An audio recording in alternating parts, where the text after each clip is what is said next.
प्रियात्मन सप्रेम जय जीव आदि मनीश्वर जोगेश्वर परम पूज्य सदगुरुदेव सिमनी जी का वचनामृत से एक बूंद। अध्याय 20 जीव ही ब्रह्म है। अथर्ववेदीय मांडुक्य उपनिषद में कहा है कि सर्वं हेतत् ब्रह्म, अयं आत्मा ब्रह्म, स्वयं आत्मा चतुष्पाद टू अर्थ। यह सब कुछ अर्थात सारा संसार निश्चय करके ब्रह्म है। अही आत्मा ब्रह्म है। अही आत्मा जो जागृत, सपना, सुषुप्ति और तुरीय इन 4 पैरों वाला चतुष्पाद है। यदि कोई यह कहे कि यहाँ आत्मा ईश्वर ही के लिए आया है तो यह नहीं हो सकता, क्योंकि इस मंत्र में साफ कहा है कि यह आत्मा ब्रह्म है। यदि ईश्वर के लिए होता तो मंत्र में होता कि वह आत्मा ब्रह्म है।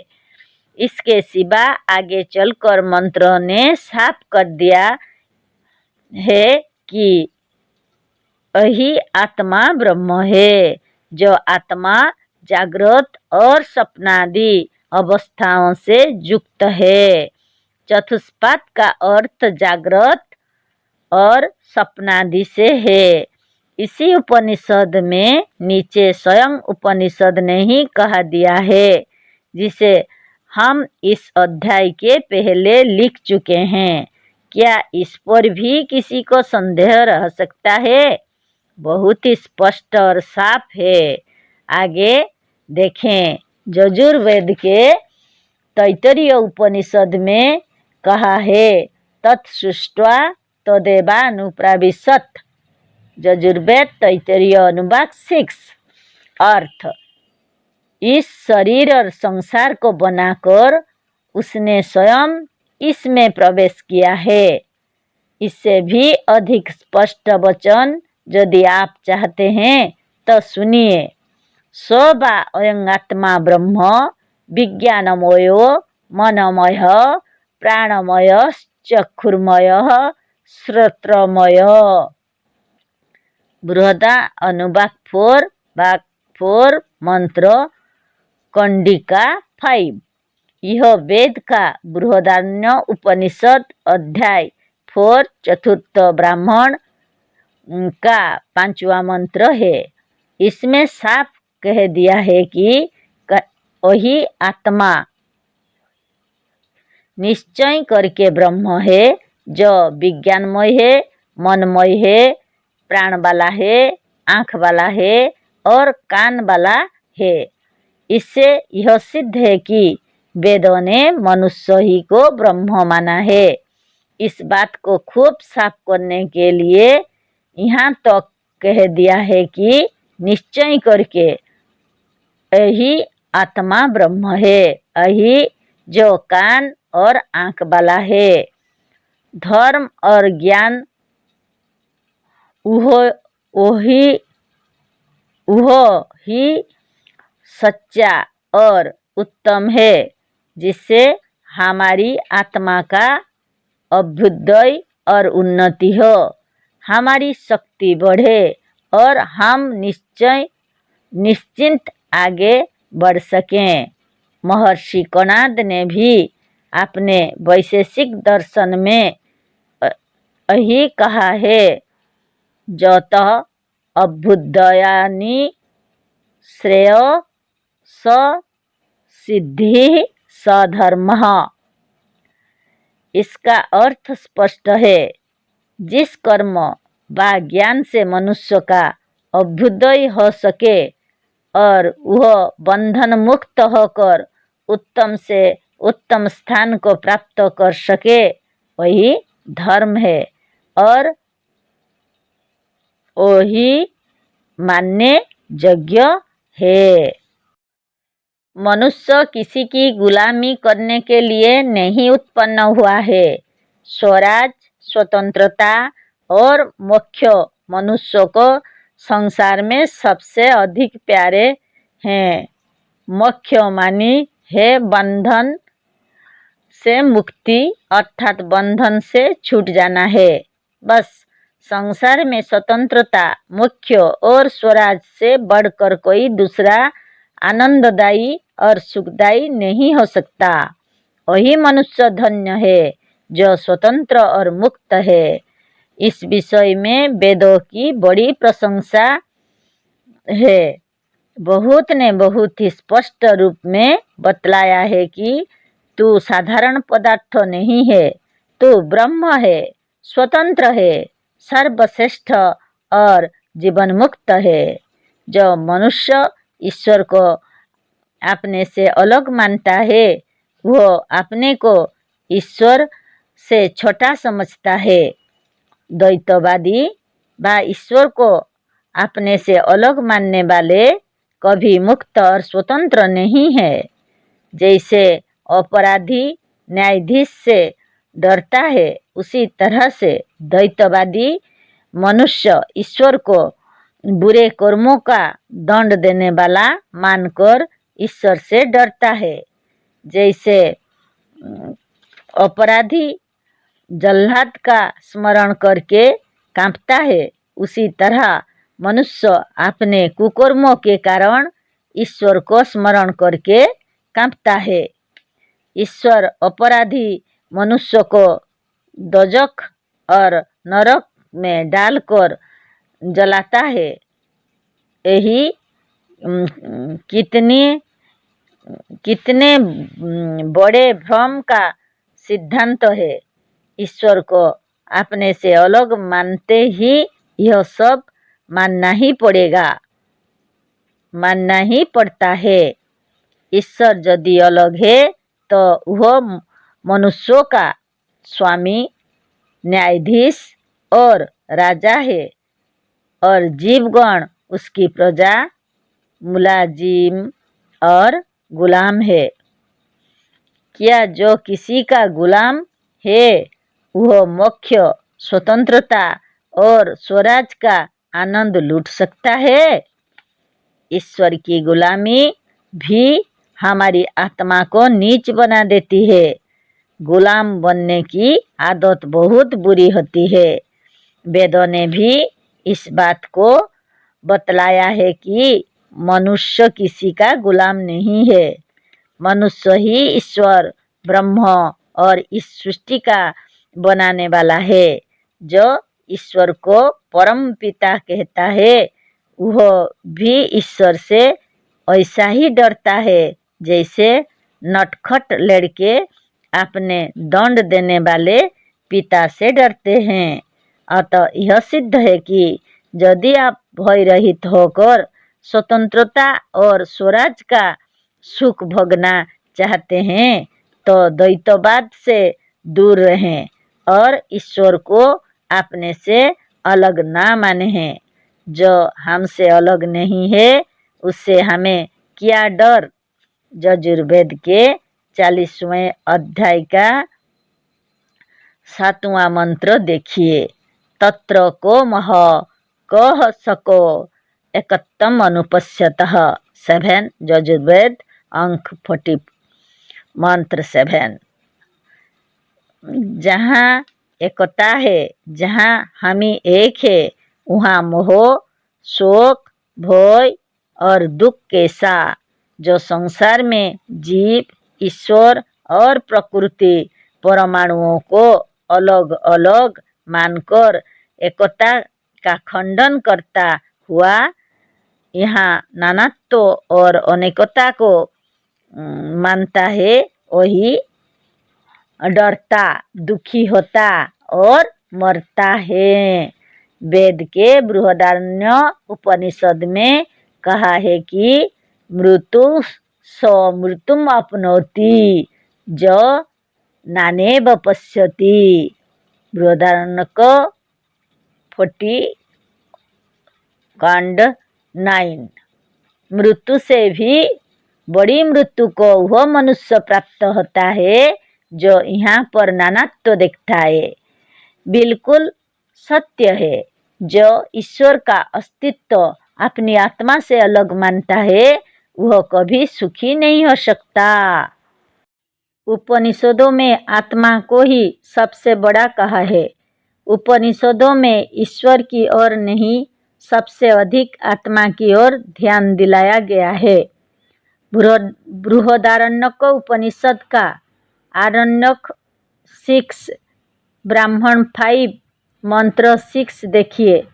कहा है, सोहोवाच न बावरे पत्युः कामाय पतिः प्रियो भवति आत्मनस्तु कामाय पतिः प्रियो भवति न बावरे जायाये कामाय जाया प्रिया भवति आत्मनस्तु कामाय जाया प्रिया भवति न बावरे पुत्राणां कामाय पुत्रः प्रिया भवन्ति आत्मनस्तु कामाय पुत्रा प्रिया भवन्ति न बावरे देवानां कामाय देवा प्रिया भवन्ति आत्मनस्तु कामाय देवाः प्रिया भवन्ति न बावरे ब्राह्मणः कामाय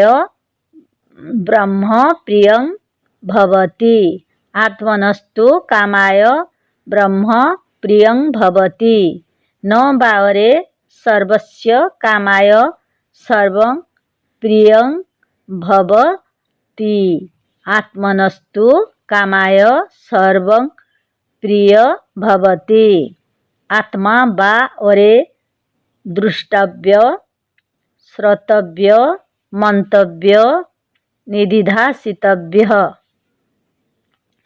भावार्थ, याज्ञवल्क्य ऋषि ने कहा है कि पति के लिए पति प्यारा नहीं होता, किंतु अपनी आत्मा के स्वार्थ के लिए पति प्यारा होता है।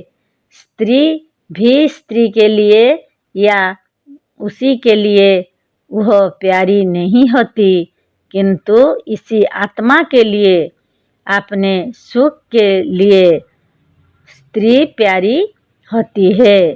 इसी तरह पुत्र के लिए कोई पुत्रों को प्यार नहीं करता, किंतु पुत्र भी इसी आत्मा के लिए प्यारा होता है।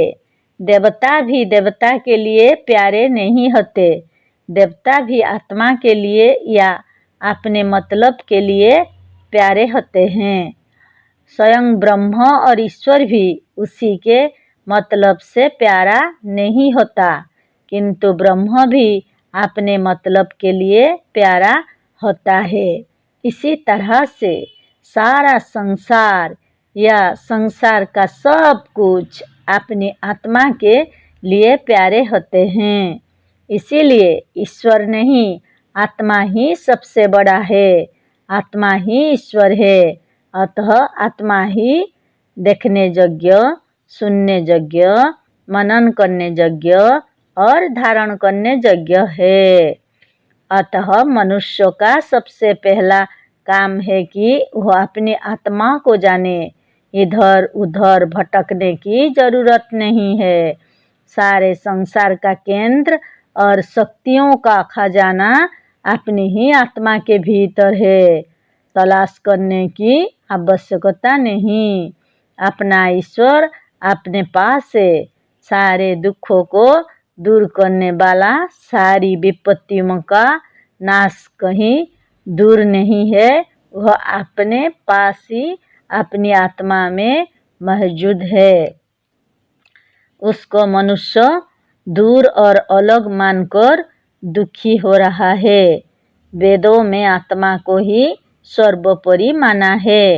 स वा अयं आत्मा सर्वेषां भूतानां अधिपतिः सर्वेषां भूतानां राजा तद्यथा रथना भौच रथेन भौचाराः सर्वे समर्पिता एवं एव अस्मि आत्मनि सर्वाणि भूतानि सर्वे देवाः सर्वे लोकाः सर्वप्राणाः सर्व एत आत्मनः समर्पितः।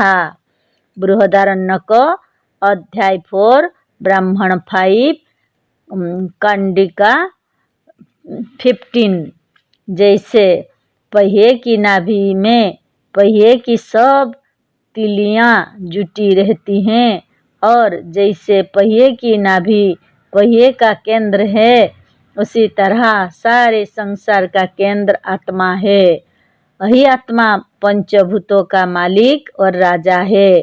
संसार के तमाम भूत, तमाम लोक, तमाम प्राणी इसी आत्मा के बस में है।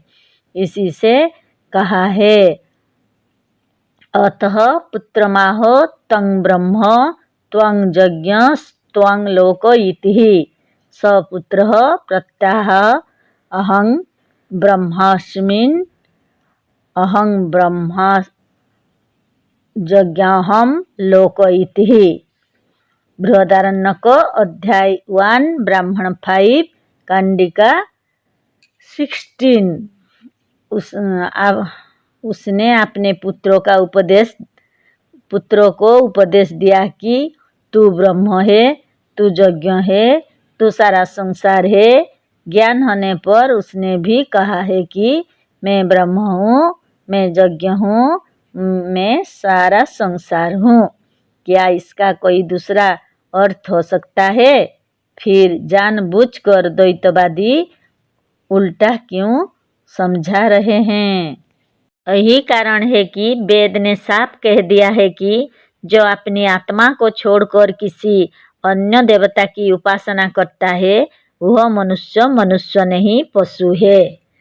अथय अन्यां देवताम उपासते अन्यो सहा अन्य अहम अस्मि इति न सवेद यथा पशु।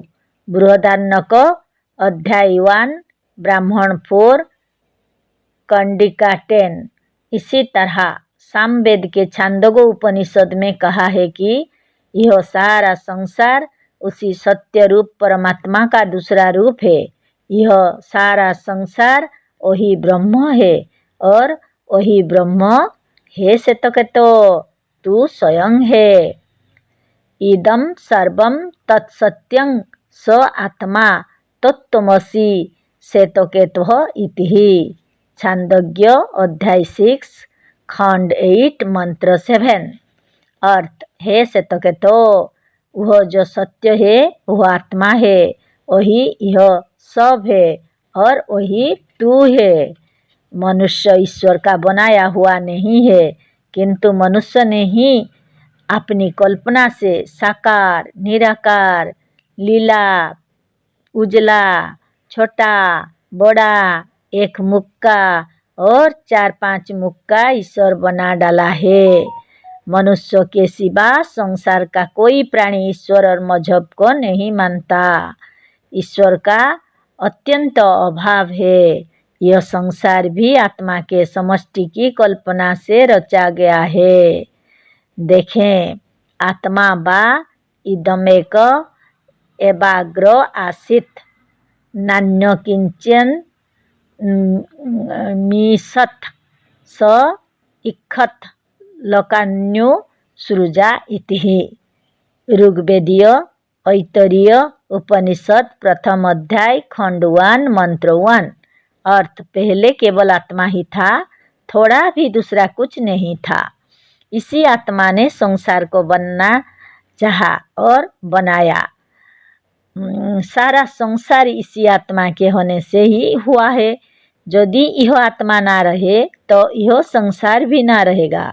आत्मा से ही सारे संसार की उत्पत्ति हुई है और आत्मा ही सारे संसार का उपादान कारण है। अतः अब भी आत्मा के सिवा दूसरा कोई पदार्थ पहले नहीं था।